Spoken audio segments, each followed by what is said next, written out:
Are you an entrepreneur? Are you a boss? Are you a leader? If you are, I want to share a story with you. And that story, I call it at least, is the man who wanted to be king. So there was a king, and he obviously had his court of advisors and followers and servants. And he noticed that one of them was quite jealous and envious of his position, right? And he would always look upon him in a certain way.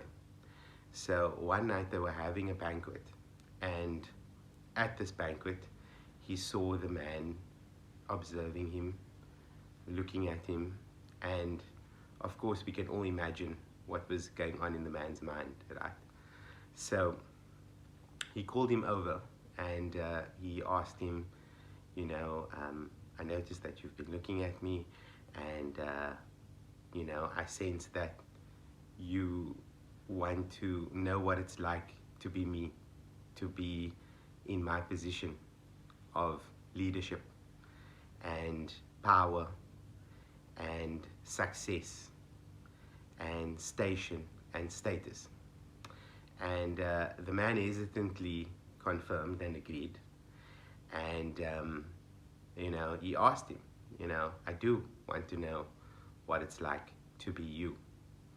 And so the king stood up from his throne and sat the man down in his place and lifted the crown from his head and placed it on the man's head.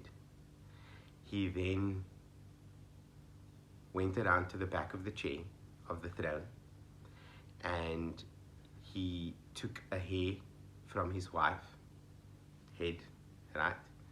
And he attached the handle of his sword to it, and he placed the edge, the point of the blade at the back of the man's spine and hung it by the hair.